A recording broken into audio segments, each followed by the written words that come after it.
আমরা বুঝতেই পারি নাই তুমি যে নাওজান মাদ্রাসায় বসে বয়ানের মধ্যে সময় দেওয়াটা জান্নাতের ওয়াসিলা বানাইছো। ডান হাতে আমলনামা দিয়া দিবা, এটা যদি আজকে জানতাম, ওই দিন যখন বসে রইলাম সেদিন যদি জানতাম, আল্লাহ তোমার কসম করে বলে রাত্রে আইসা বসতাম, আবার রাত্রে দোয়া বলে চলে যেতাম। কথা ঠিক কিনা? সহজ মনে করছেন?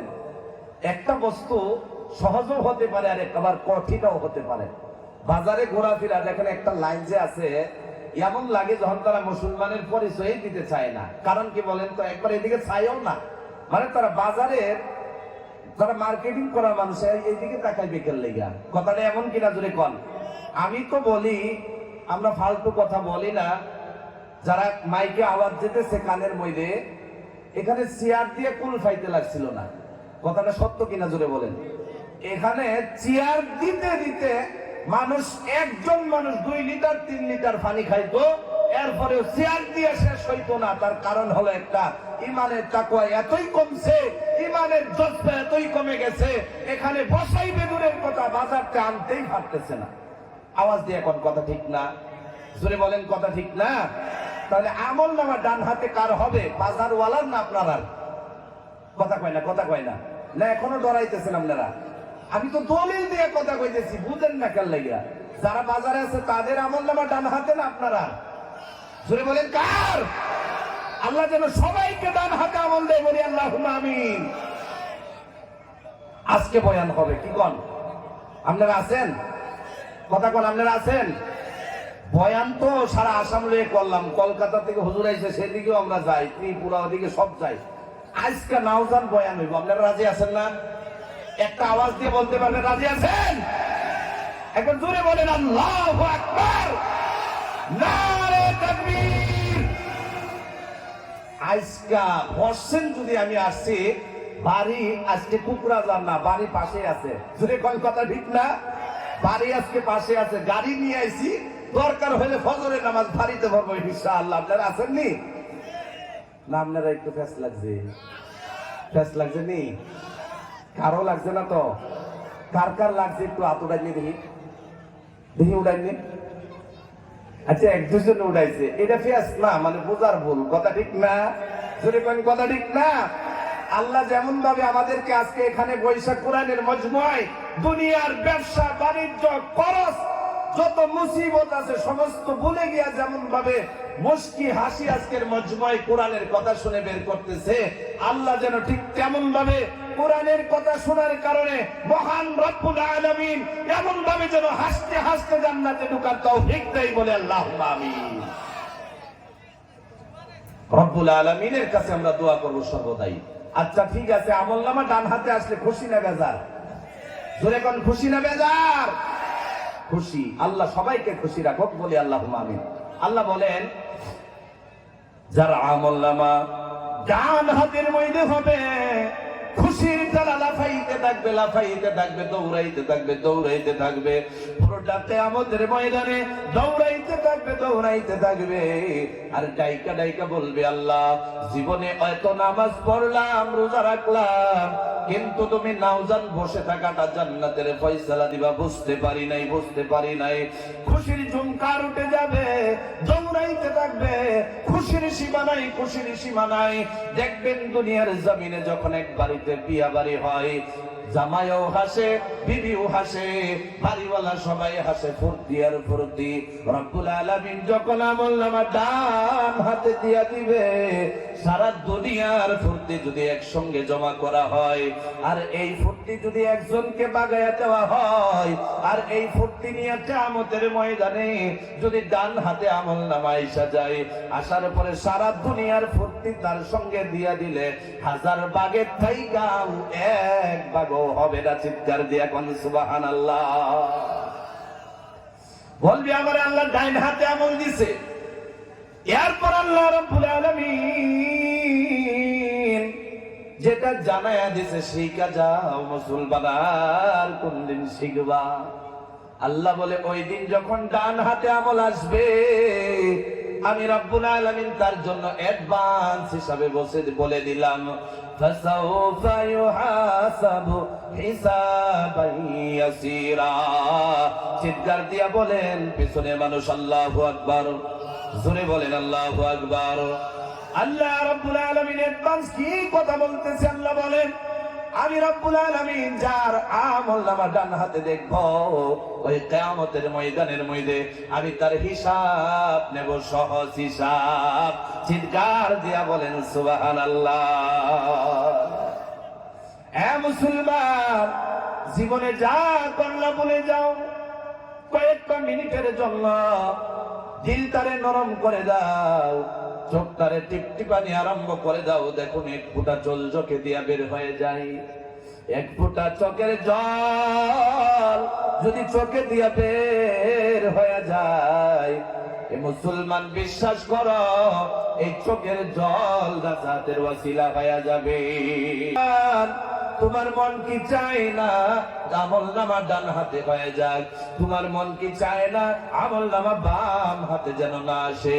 এবার পাও দুইটা বাড়াইয়া দাও, তোমার পায়ে হাত রাইখা বলি, মুরব্বী বাবারে, জীবনে যা করছো বলে যাও।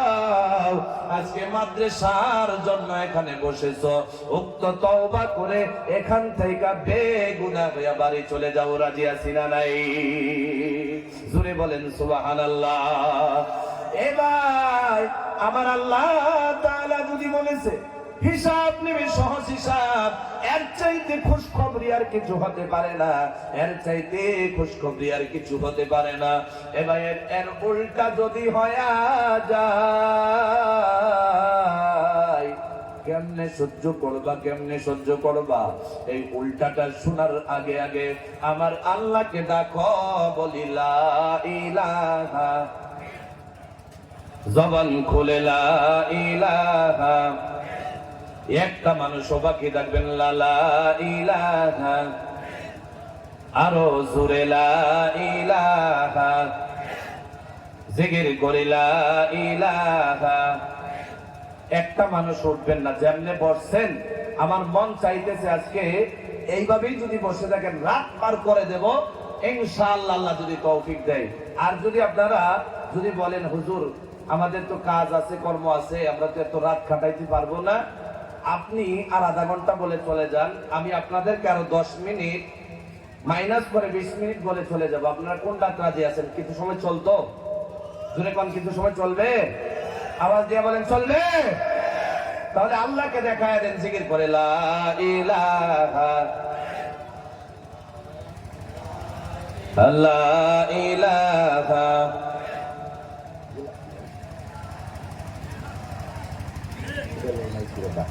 লা ইলাহা,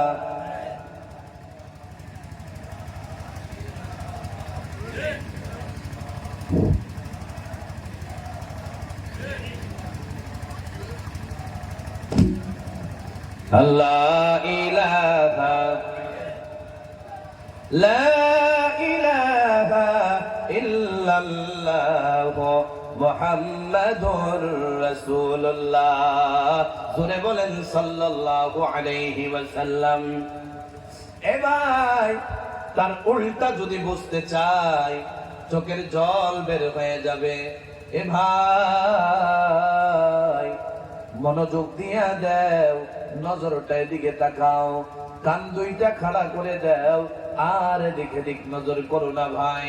ও ভাই, আমার আল্লাহ তাআলা ডাইকা ডাইকা বলে, যারা আমলনামা ডান হাতে হবে না, ওয়া আম্মা মান উতিয়া কিতাবাহু ওয়ারাআ যাহরিহি, যার আমলনামা পিঠের পিছন দিক দিয়ে হবে। এ ভাই কেমনে গুনাহ করো, কেমনে গুনাহ করো? তোমার কি একবার আল্লাহর কথা মনে পড়ে না? তোমার কি একবারও নবীর ইশকে মোহাব্বতের কথা মনে পড়ে না? জিনার মধ্যে কেমনে লিপ্ত হয়ে যাও, কেমনে নামাজ ছাইরা দাও, কেমনে রোজা ছাইরা দাও, দেখতে দেখতে বাবাও বিদায় হয়ে গেল, মাও বিদায় হয়ে গেল, বড় বাবা বিদায় হয়ে গেল, দাদুকে রেখে নাতি বিদায় হয়ে গেল। এটাতে আর কি বোঝার বাকি আছে?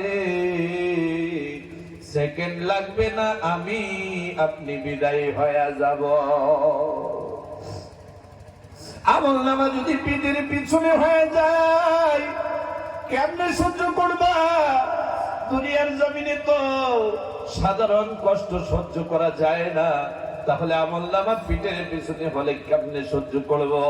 আমার নবী যখন সাহাবাদেরকে এই আয়াত শুনাইতেছে, আমার নবীর চোখে দিয়ে জল বের হইতেছে, জল বের হইতেছে।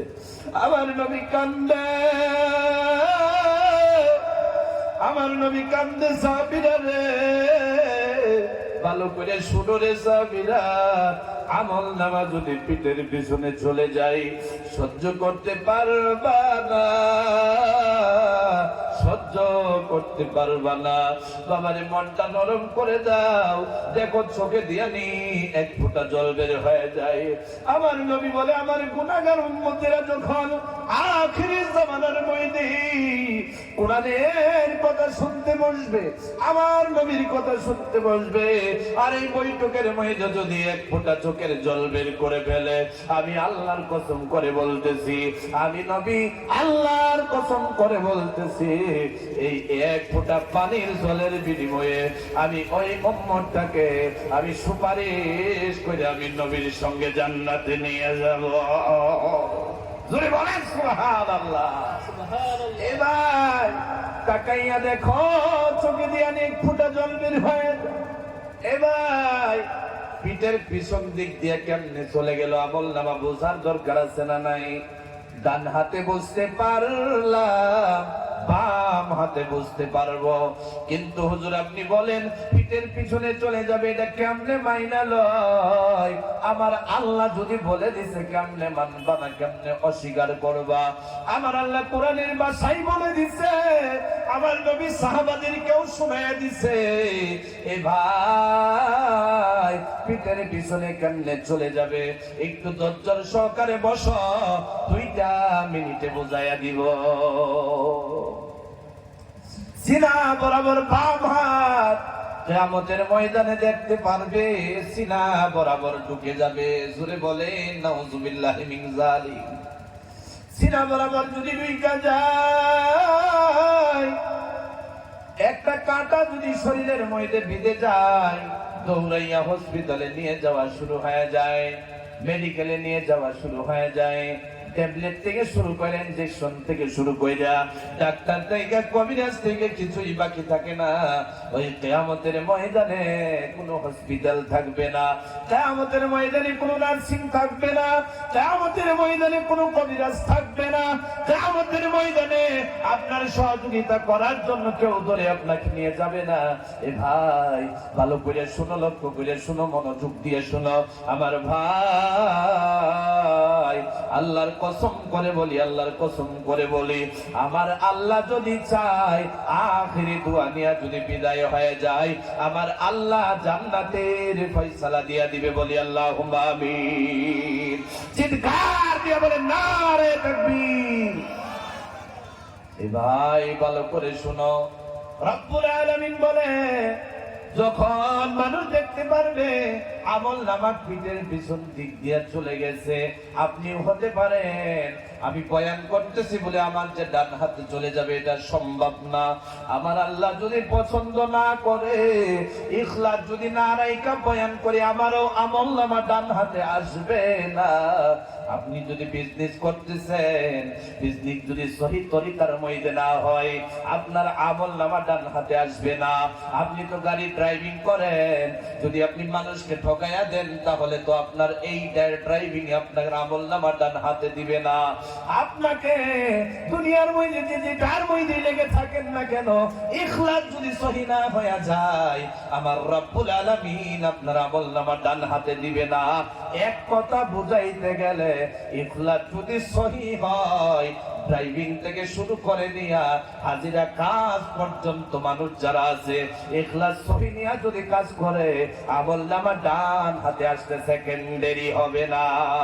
চিৎকার দিয়া বলেন আল্লাহু আকবার, আওয়াজ দিয়ে বলেন আল্লাহু আকবার। আমার মন বলতেছে নজওয়ান ভাইরা সাইড পা আসতেছে, এদিকে চেয়ার নিয়ে বসো, খোলা ইজাজত দিয়ে দিছি, দাঁড়ানোর দরকার নাই, এদিকে চেয়ার নিয়ে বসো, কিছু চেয়ার খালি আছে। আমি অনুরোধ রাখবো কিছু সময়ের ভিতরে আমি বিদায় হয়ে যাব ইনশাআল্লাহ। যারা দাঁড়ায় আছেন ভলান্টিয়ার ভাই যারা আছেন তাদেরকে চেয়ারে বসার সুবিধা করে দেন। আল্লাহ কি বসতে ভাই ভালো করে শুনো, লক্ষ্য করে শুনো। ওই মানুষটা যখন দেখবে পিঠের পিছনে আরেকজনের ডান হাতে, সহ্য করতে পারবে না, চোখের জল ধরে রাখতে পারবে না, চিৎকার করে কান্দবে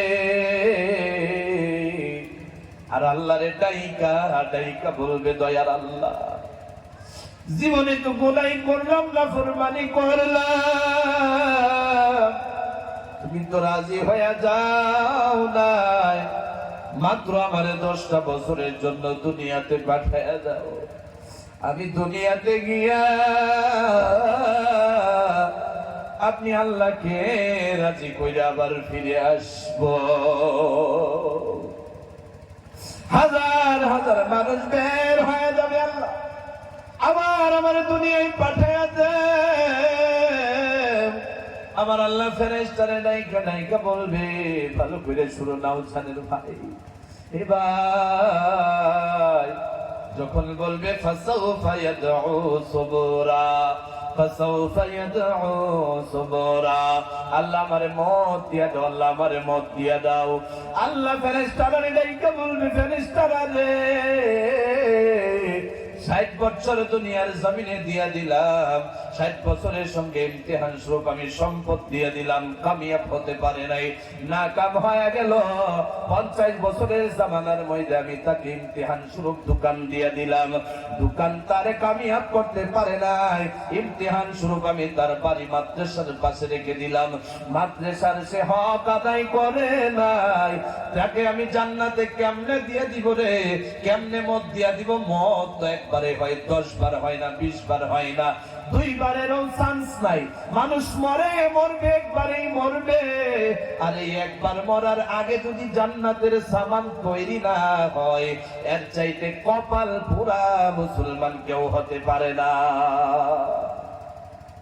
এ ভাই আল্লাহর কাছে ডিমান্ড রাখবে, আল্লাহকে বলবে তোমার নাম তো রহমান, তোমার নাম তো দয়াবান, তুমি তো মায়াবান, তুমি তো মেহেরবান, দয়া কইরা মায়া করিয়া একবারের জন্য চান্স দিয়া দাও। আমার আল্লাহ বলবে একবারের চান্স তো আর নাই, দুনিয়ার জমিনে 1 বার 2 বার 100 বার 200 বার নয়, 1000 2000 বার নয়, কোটি কোটি বার আমি চান্স দিয়া দেখলাম তুই নামাজে গেলি না রে, তোরে আমি চান্স দিয়া দেখলাম তুই রোজায় গেলি না রে, তোরে আমি চান্স দিয়া দেখলাম, এরপরে তোরে পরিপূর্ণ রিজিক দিয়া দিলাম।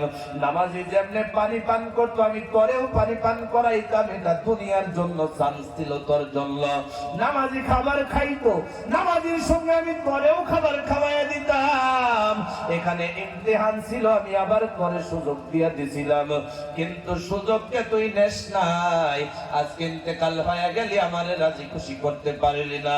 এই ফেরেশতারা রে শোনো শোনো শোনো, ভালো করে শোনো, ওয়ায়াসলা সাইরা, এই বান্দাগুলো রে জাহান্নামের আগুনে নিক্ষেপ করে দাও। নাউযুবিল্লাহ, জোরে বলেন নাউযুবিল্লাহ।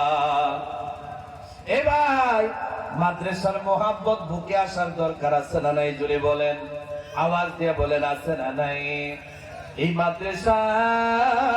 এই মাদ্রাসাটাতে এমন কোন বস্তু পড়ানো হয় না যেটাতে ভুল আছে, ভুল আছে, ভুল নাই এটার মধ্যে। আমার আল্লাহ রাব্বুল আলামিন সেদিকে আমি যাই না।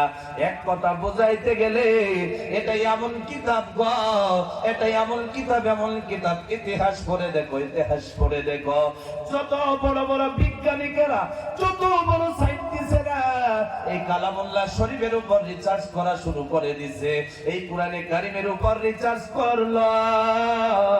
রিচার্জ করতে করতে করতে করতে এই কোরআনে এমন বস্তু পাইলো, শেষ পর্যায়ে কালিমা পড়ে মুসলমান হয়ে গেল। জোরে বলেন সুবহানাল্লাহ।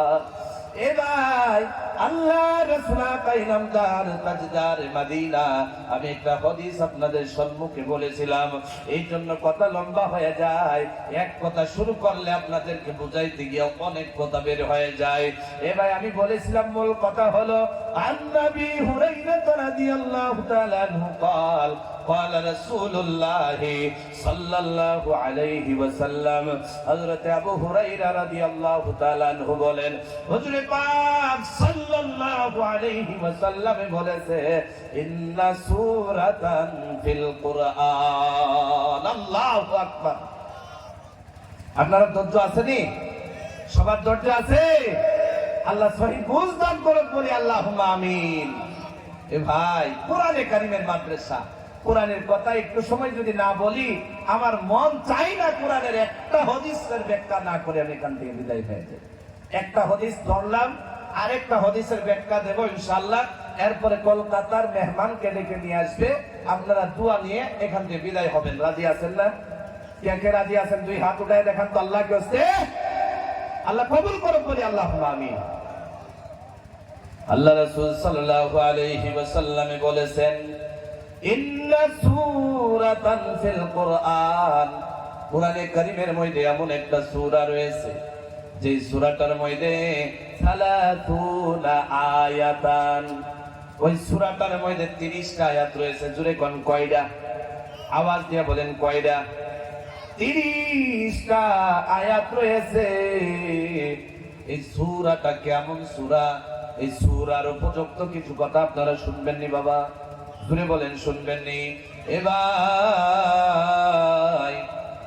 মুসলমান ইমানদার, আর এই সূরাটা হলো ওয়াহিয়া তাবারাকাল্লাযী বিয়াদিহিল মুলক। এই সূরাটা হলো সূরায়ে মুলক। চিনি কি চিনি না আমরা? 29 নাম্বার পারার মধ্যে যে সূরাটা আছে, ফার্স্ট সূরাটাই হলো সূরায়ে মুলক। আর এই সূরায়ে মুলকের মধ্যে 30টা আয়াত রয়েছে। জোরে কোন কয়টা? এই 30টা আয়াত ওয়ালা সূরার কিছু ফজিলত রয়েছে, আমরা শুনতে চাইবো ইনশাআল্লাহ। জোরে বলে শুনবো? ওই যে ওই মসজিদে বয়ান হয়েছিল, আমাকে আপনারা লোকাল হিসাবে রাখছিলেন, যথেষ্ট সময় দিয়েছিলেন, এখনো যেমনে বসছেন আমার মন চাই সুবিধা দিতেছেন, আর 5টা মিনিট চলো। জোরে কোন চলতো? জোরে বলেন কত সময় চলতো? একজন দুইজনে কইলে তো বাকি মানুষের রায় শুনতে পারলাম না। আওয়াজ দিয়ে বলেন কয় মিনিট চলতো? সবার আওয়াজটা পাইলাম না। কয় মিনিট? আচ্ছা, যতটুকু পারা যায় আমি আপনাদের কাছ থেকে ছুটি নেব, আপনাদেরকে আমি ছেড়ে দেবো ইনশাআল্লাহ। আচ্ছা, যাই হোক মুসলমান ভাই, এই সূরাটা এমন ফজিলত ওয়ালা সূরা। এই যে বাউন্ডারির ভিতরে যে মাদ্রাসা আছে, এই মাদ্রাসার ভিতরে যে কোরআনে কারীম পড়ানো হয়, মনে হয় এই কোরআনে কারীমের মধ্যে সূরাটা নাই। আপনারা মনে কি হয়, আছে না নাই? জোরে কোন আছে না নাই? আছে ইনশাআল্লাহ। এই সূরা নিয়ে কিছু ফজিলত আকারে আপনাদেরকে কয়েকটা কথা শুনাইয়া আমি ইনশাআল্লাহ বিদায় নিয়ে দেব। আল্লাহ রাসূল আকা ইরামদার তাজদার মদিনা নবী মুহাম্মদুর রাসূলুল্লাহ সাল্লাল্লাহু আলাইহি ওয়াসাল্লাম বলেছেন,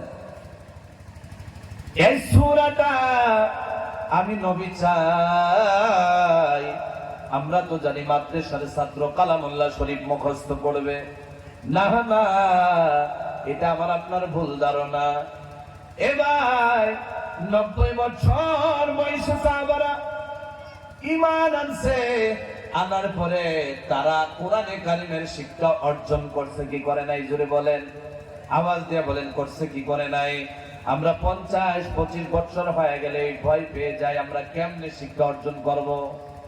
এটা তো এমন কোন বস্তু না চেষ্টা করলে পাওয়া যাবে না, চেষ্টা অবশ্যই করতে হবে। আচ্ছা ভাই, চেষ্টাও করতে পারলাম না, এই মাদ্রাসার দিকে সুনজর দিতে হবে কি হবে না? সুনজরও দিতে পারেন না, কমপক্ষে মাদ্রাসার মোহাব্বত বুকের মধ্যে নিয়ে নাও। হতে পারে আমার আল্লাহ এই মুহাব্বতের কারণে নাজাতের ওয়াসিলা বানায়া রাখবে। আমার নবী বলেন সূরা তাবারাকাল্লাযী বিয়াদিহিল মুলক সূরাটা আমি চাই আমার কুল উম্মতে মুহাম্মাদীর সিনার মধ্যে যেন এই সূরাটা মুখস্থ থাকে। আর এই সূরাটা পড়ার ফজিলত হলো, যদি কোন মানুষে এই যে কালামুল্লাহ শরীফের তিলাওয়াত এই মাদ্রাসার মধ্যে করা হয়, হুজুরেরা পড়ায়, ছাত্র যখন এই মাদ্রাসার মধ্যে বৈশা সূরা মুলক তিলাওয়াত করা শুরু করে দেয়, 10 টাকায় 1 বছর নয় 10 বছর আগে এই মাদ্রাসার মধ্যে আমি দিয়েছিলাম। এই মাদ্রাসার মধ্যে পারি নাই, ছাত্রকে আমি একটু লিফট দিয়ে মাদ্রাসায় দিয়ে গেছিলাম। এই মাদ্রাসার মধ্যে সূরা মুলকের তিলাওয়াত চলতেছে, খালি ফজিলতটা মাদ্রাসার বাউন্ডারির ভিতরে থাকবে না, যে 10 টাকা 10 বছর আগে দিয়েছিল তার নামায়ে আমলের মধ্যে ফজিলত ঢুকায়া দিবে। চিৎকার দিয়ে বলেন সুবহানাল্লাহ, আওয়াজ দিয়ে বলেন সুবহানাল্লাহ। এ মুসলমান, ভালো কইরা লক্ষ্য কইরা শুনো, মনোযোগ দিয়া শুনো মুসলমান। এ বাবাজি, আমার নবী আকা ইনামদার তাজদার মদিনা নবী মুহাম্মদুর রাসূলুল্লাহ বলেন, যদি কোন মানুষ সূরা মুলক, সূরা আলিফ লাম মিম সিজদা এগুলা কোরআনে কারীমের মধ্যে আছে না নাই? যদি বলেন, আওয়াজ দিয়া বলেন আছে না নাই? আজকে কিছু একটা সবক আপনারা শিক্ষা যান, অন্তত শিখবেন আপনারা। যদি বলেন শিখবেন, কিছু একটা শিক্ষা যান যাতে কাজে লাগে, কাজে আসে, আল্লাহ যেন শিখার তৌফিক দেয়, বলি আল্লাহুম্মা আমিন। আল্লাহ রাসূল ডাইকা বলে, যদি কোন মুসলমান মাগরিব আর ইশার নামাজের ভিতরে দরমিয়ানি সময়ের মধ্যে এই 2 সূরা যদি কোন মানুষ তিলাওয়াত করে, লাইলাতুল কদরের রাতে সারাটা রাত যদি ইবাদতের মধ্যে দাঁড়ায়া যায়, ফজরের নামাজ পড়ে বাড়ি বিদায় হয়ে যায়, কবুল সওয়াব সে লাইলাতুল কদরের পেয়ে যায়। মাগরিব থেকে ইশা পর্যন্ত তিলাওয়াত করার কারণে আল্লাহ রাব্বুল আলামিন ওই বান্দার নামায়ে আমলের মধ্যে গোটা পৃথিবীর মধ্যে যে লাইলাতুল কদরকে কবুলিয়াত হিসাবে অর্জন করে, ঠিক তেমন ভাবে আমার আল্লাহ এই 2 সূরা তিলাওয়াত করার কারণে আপনার নামায়ে আমলে সওয়াব লেখা দেখুন সুবহানাল্লাহ। এই মাদ্রাসার মধ্যে মাগরিব থেকে ইশার দরমিয়ানের ভিতরে একজন ছাত্র এই 2টা সূরা পড়ে কি পড়ে না? জোরে কোন, আওয়াজ দিয়া বলেন, পড়ে কি পড়ে না? পরে, অবশ্যই পরে। তা কেমনে জানলাম? আমরা যখন মাদ্রাসায় পড়তাম, আমরাও তো কোরআনে কারীম যখন খুলতাম এই সূরাগুলা পড়তাম, এই সূরাতগুলা পড়তাম, ফজিলত ওয়ালা সূরাগুলা পড়তাম। এখন শেষ পর্যন্ত ফারিক হয়ে দেখি এই সূরার ফজিলত আগে বুঝি নাই, এখন তো বুঝতে পারলাম। এ বাবা রে, এই যে আমরা পড়লাম মাদ্রাসার মধ্যে পড়তেছে ছেলেগুলা, 2টা সূরা যদি কেউ পড়ে, এই মাদ্রাসার দিকে যদি কারো সুনজর থাকে, কেউ যদি মাদ্রাসার সঙ্গে তাআল্লুক থাকে, সারাটা রাত লাইলাতুল কদরে ইবাদত করলে যত সওয়াব হয়, সে দোকানের মধ্যে যদি বসে থাকে, গাড়ি ড্রাইভিং করতেছে সেখানে যদি বসে থাকে, বাড়ির মধ্যে গৃহস্থী করতেছে সেখানের মধ্যে কাজে যদি লাইগা থাকে, আর মাদ্রাসার সঙ্গে যদি তাআল্লুক হয়ে যায়, এখানে পড়বে তার গৃহস্থীর মধ্যে, দোকানের মধ্যে, বাড়ির মধ্যে অটোমেটিক সিমন সওয়াব নামায়ে আমলে পৌঁছে যাবে।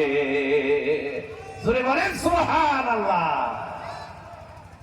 এ মুসলমান, খালি এটাই না ফজিলত? আমার নবী ডাইকা বলে, আমার নবী জানায়া দিছে, এ মুসলমান ইমানদার, সে দুনিয়ার মধ্যে যত মানুষ তিলাওয়াত করে, কোরআনে কারীম পড়ে, এই কোরআনে কারীম গুলা পড়লে হরফে হরফে সওয়াব পাওয়া যায় কি যায় না? জোরে বলেন, যায় কি যায় না? একটা আয়াতে ধরেন 30টা হরফ রয়েছে, 30টা হরফের সওয়াব সে পড়লো, পাইলো। সারাটা মাদ্রাসার মধ্যে যে রাত্রে দিনে তিলাওয়াত হয়, কোটি কোটি হরফ পড়া হয়, একজন মানুষের সুনজর যদি মাদ্রাসার মধ্যে থাকে, বাড়ির মধ্যে থাইকা লক্ষ লক্ষ কোটি কোটি সওয়াব নিজের আমল নামাই পেয়ে যায়। কোন সুবহানাল্লাহ। আর সবচেয়ে থেকে বড় ফজিলত হলো, ধরেন আজকে আপনি এখানে বসলেন, আপনি আজকে সারা দিনের মধ্যে একটা মুসিবত আপনার উপরে ছিল, আপনার বুড়াই ছিল। বুড়াইটা কি ছিল? বুড়াইটা ছিল আপনি গাড়ি অ্যাক্সিডেন্ট হবেন। জোরে বলেন কি হবেন? আওয়াজ দিয়ে বলেন কি হবেন?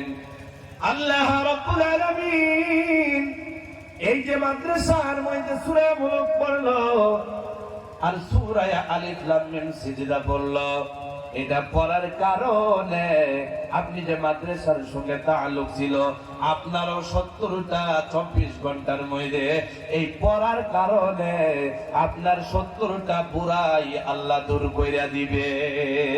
সুবহানাল্লাহ বলেন, আওয়াজ দিয়ে বলেন সুবহানাল্লাহ। আচ্ছা, কথাগুলো যে বলতেছে কাজের হইতাছে না বেকাজের? জোরে বলেন, কাজের হইতাছে না? আমি এটা এই কারণে বুঝতে পারলাম, একজন মানুষও উঠতেছেন না, তাহলে বোঝা গেল ইনশাআল্লাহ যে কথা আল্লাহ বলাইতেছে নিশ্চয়ই কাজের কথা আর শোনার কথা। যেহেতু আমি মুতাআলা করে আপনাদেরকে শোনাইতেছি, এমনিই তো বাড়ি থেকে আইসা বসলেই বয়ান হয়ে যায় না। 14 বছর পড়ার পরেও ইনশাআল্লাহ মুতাআলার ভিতরে থাকলে বয়ান হয়, না হলে বয়ান হয় না। কথা বুঝেন না আপনারা? আপনাদেরকে দেওয়ার জন্য আমরা যে পরিমাণ পরিশ্রম করি, কষ্ট করি, এটা যদি আপনারা নিজে দেখতেন তাহলে বুঝতে পারলেন না, বইসা যেতে পারতেন না। কথা বোঝেন নাই মনে হয় আপনারা? টিভির সঙ্গে টাইম দিয়া, সন্তান, মা বাবা, পরিবারের সঙ্গে টাইম দেওয়ার পরেও কম পক্ষেও কিতাবটা একটু সময়ের জন্য দেখতে হয়। এটা আপনি ধামালি মনে করছেন? অসম্ভব। আপনি দোকানে বসে আছেন, বাড়িতে ফোন আসলেও আসতে পারেন না। এর ভিতর দিয়ে আমরা সমস্ত ফিতনা ফাসাদের ভিতর দিয়া, জরুরিয়াতের ভিতর দিয়ে আপনাদের জন্য কিছু একটা তুলে নিয়ে আসি, যাতে দিয়ে গেলে কাজে আসে। কথা এখন স্পষ্ট হয়েছে আপনারা? ধরে বলেন স্পষ্ট হয়েছে? তাহলে মুতাআলার দিকে তাকাইয়া আর কয়েকটা মিনিট আপনারা দিবেননি? এই কথা কয় না, কথা কয় না। আল্লাহ এই মানুষগুলার তুমি প্যারালাইজ বানাইও না। দোয়া করতেছি, কথা বুঝেন না আপনারা? তাহলে আপনারা তো বসছেন, কিছু সময় আপনারা বসে থাকবেন না? মাত্র কয়েকটা মিনিট আমার দিবেন, আপনারা নতুন করে দিবেন। আর একটা হাদিস আমি বলি, জোরে বলেন বলি, আর একটা হাদিসের ব্যাখ্যা দিয়ে চলে যায়, আপনারা শুনবেন।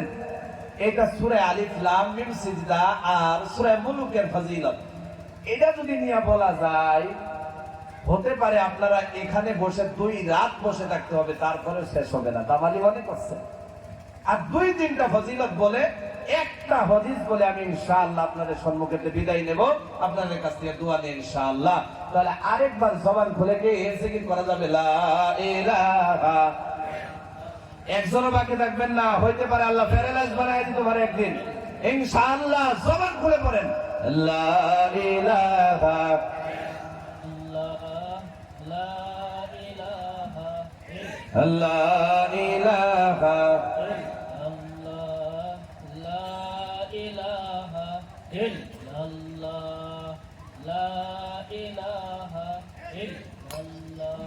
আল্লাহ ইলাহা, জোরে বলি লা ইলাহা, জবান খুলে লা ইলাহা, লা ইলাহা ইল্লাল্লাহু মুহাম্মাদুর রাসূলুল্লাহ। জোরে বলি সাল্লাল্লাহু আলাইহি ওয়াসাল্লাম।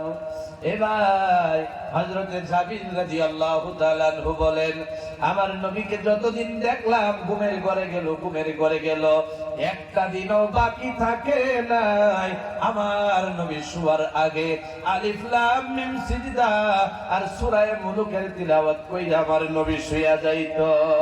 চিৎকার দিয়ে বলেন সুবহানাল্লাহ। ঠিক তেমন ভাবেই তো এই মাদ্রাসার মধ্যে ছাত্রগুলা পড়ে। হযরতে খালিদ বিন মুআযাদ রাদিয়াল্লাহু তাআলা আনহু বলেন, একজন মানুষ ছিল অনেক গুনাহগার। শুনে বলেন কি? অনেক গুনাহগার। তার চাইতে বড় গুনাহগার দুনিয়ার জমিনে আর কেউ হতে পারে না।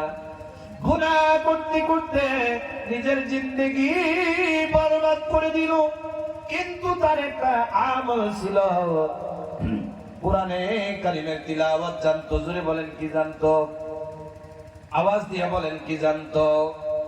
কোরআনে কারিমের তিলাওয়াত জানতো। আর আলিফ লাম মিম সিজদা সে তিলাওয়াত করত। হঠাৎ করে মারা গেল, কবরের মধ্যে শুয়ে দেওয়া হলো। কবরে শুয়ে দেওয়ার পর সবাই ভাবতেছে এই মানুষটা গুনাহগার, মারা যাবে, জাহান্নামী হয়ে যাবে। হযরতে খালিদ বিন মুআযান রাদিয়াল্লাহু তাআলা আনহু বলেন, আমার কাছে খবর আসলো ওই যে গুনাহগার মারা গেল, এই গুনাহগারটা মারা যাওয়ার পরে একটাই আমল ছিল, আলিফ লাম মিম সিজদা তিলাওয়াত করত।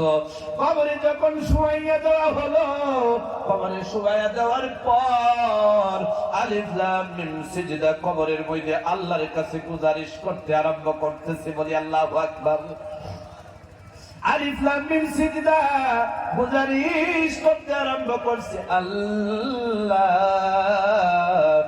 আমারে অনেক মায়া করতো, আমারে অনেক দয়া করতো, আমি তো তোমার কোরআনে কারিমের বাণী, আমারে যদি মায়া করছে, তোমার কোরআনে যদি মায়া করছে, যদি অন্য আমল যদি করতে পারে নাই, তুমি নারাজ হয়ে থাকতে পারো নাই। ও দয়ার আল্লাহ, আমি বলি তার প্রতি রাজি হয়ে যাও। চিৎকার দিয়া বলেন সুবহানাল্লাহ। তার প্রতি রাজি হয়ে যাও। আল্লাহর রহমান সিফত রয়েছে। আল্লাহ দয়া কইরা মায়া কইরা মেহেরবান হইয়া আল্লাহ ফেরেশতাদেরকে বলতেছে, এ ফেরেশতারা রে শুনো, এ ফেরেশতারা রে শুনো, এই বান্দা যতগুলা গুনাহ করছে, যতগুলা গুনাহ করছে, এই গুনাহগুলারে নেকি দিয়া বদলাইয়া এই বান্দারে জান্নাতে ঢুকাইয়া দেয়। জোরে বলেন সুবহানাল্লাহ, আওয়াজ দিয়ে বলেন সুবহানাল্লাহ। এ ভাই, আপনার মনে হয় বুঝে আসতেছে না আমি বিদায় হয়ে যাওয়ার টাইম হয়ে গেছে। কোরআনে কারিমের মধ্যে যদি কোনো মানুষ সূরা আলিফ লাম মিম সিজদা আর সূরা মুলুক যদি তিলাওয়াত করে, কিংবা তো পড়তে পারে না, ছাত্র দিয়া পড়ায়, ছাত্র দিয়াও অটোমেটিক পড়ায় নাই, মাদ্রাসার সঙ্গে তাআল্লুক রাখছে, ছাত্র পড়লো, কবরে শুয়ে গেল, আলিফ লাম মিম সিজদা আর আলিফ লাম মিম সিজদার সাথে সূরা মুলুক দাঁড়ায়া যাবে, আর আল্লাহরে বলবে, আল্লাহ এই যে তোমার বান্দা শুয়ে গেছে, আমরা দুইটাকে তিলাওয়াত করত, ও দয়ার আল্লাহ এই বান্দারে জাহান্নামে দিয়া দিতে পারো না, এই বান্দারে দুজকে দিয়া দিতে পারো না, এই বান্দাটাকে জাহান্নামে দিলে মানবো না, মানবো না, মানবো না গো আল্লাহ। আমাকে এমন ভাবে মহব্বত করে বুকে জড়াইয়া প্রতিদিন তিলাওয়াত করতো, প্রতিদিন তিলাওয়াত করতো, আজকে মারা গেছে, তুমি যদি জাহান্নামে দিতে চাও এই বান্দাটাকে, তাহলে আল্লাহ গো আমাকে কোরআনে কারিমে থেকে মিটায়া দাও। আর এটা সম্ভব না, যদি কোন সম্ভব নেই, এটা সম্ভব না। আল্লাহ রাব্বুল আলামিন। আসসালামু আলাইকুম। উপস্থিত আছে আমাৰ অস্থায়ী কাৰ্যালয়ত এটা সৰু কেঁচুৱা, যাৰ বয়স পৰিমাণ 1.5 বছৰমান হ'ব, কাৰোবাৰ হেৰাইছে যদি আপোনালোকে অস্থায়ী কাৰ্যালয়ৰ পৰা লৈ যাব।